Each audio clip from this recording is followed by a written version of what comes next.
Thank you. Next picture, please. So again, these are pictures with known personalities during the birthday of Senator Jingo Estrada. Is this correct?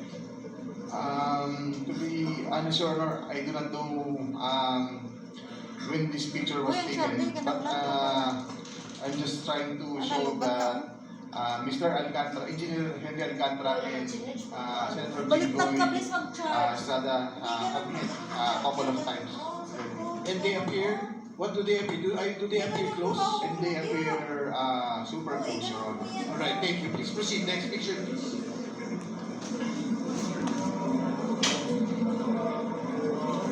So what is the context of this picture for the benefit of people that are looking? Can you describe who had taken this picture and kindly explain the context, please? Kung maalala ko po, ako po nag-picture Dami nito. ng pera. Bigla po ako nakakita Ba't ng nadawit dyan si Mr. ganyan karaming Jengo pera. at saka si Mr. First time ko po Joel yan. Villanoy Ay, pinicture pa? ako, natuwa po ako. And po, that's for inaayos po ni boss yan. Sino yung taong yun na nakabulo? Can you state for the record, sino po yung napicturean na nakatayo sa harap po ng mga pera? Yung half body po, si Boss Henry Alcantara ko po yan. Kanino binigay ang pera, Mr. Chair? Kanino binigay ang pera niya? Sorry.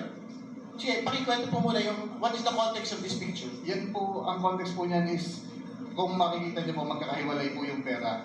May mga designated person po na pagbibigyan yan, Your Honor. So, Can he name them kung sino bibigyan ng mga pera niya? I'm sorry, Your Honor. sino po daw yung pagbibigyan ng mga pera po na yan, supposedly? Ito na nga po yung sinasabi ni boss na sa mga... Alright, next picture please. Chair. Pwede lang po ma-clarify saan ang lugar at anong date ng picture na yan? Saan daw po yung lugar at saan yung date? Sa office po namin yan, sa Bulacan First District Engineering Office. Okay, napakalinaw po. May pack na sa gabi sa district office mismo. Kailan? I believe mga 2022 po or 2023 yan. Alright. Chair, meron namang mga paraan para ma-determine yung precise date. Diba? I think we will get the metadata. Yes, importante po. Submission. At pasensya po, to clarify lang po, normal po ba sa opisina ng gobyerno, ng DPWH, na meron kanyang piles of cash sa mga transaksyon ng gobyerno? Sa mga regular na transaksyon ng gobyerno? Please respond, Mr. Engineer Hernandez, please. Alright, just answer please. Then we will proceed. Sa office po namin, normal po yan. Okay, next picture please. Mr. Chair, just to clarify, Mr. Chair, Okay, Congressman Isang picture po. kay Engineer Bryce yung on the lower right portion ng picture.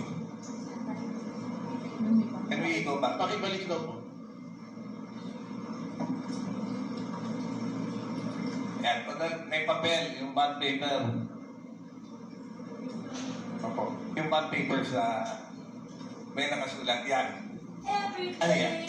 Back down ng punching ba yan? Yes, Your Honor.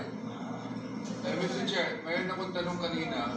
Alright, next picture please. Sinabi niya na mayroong nakatoka na tatanggap niya. Gusto kong malaman kung sino ang mga taong dapat tumanggap niya. Alam niya eh. Your Honor, hindi ko po alam kung sino, basta kami po utusan lang po na ayusin yung mga pera. Itong amount na to para sa ganito, ihanda mo dyan, may pagbibigyan yan. Ganun lang po, sinesegregate po namin yung mga pera. Yun lang po. And the rest, kagaya nga po ng sabi ko, is ang politiko or yung proponent po, si Boss Henry lang po ang kausap. Okay, next picture. Mr. Chair, para ba yan sa project Next picture, can you explain? Si Chair, para ba yan sa project o sa tao? Bibigay ba yan sa tao o para sa project yan? Yes.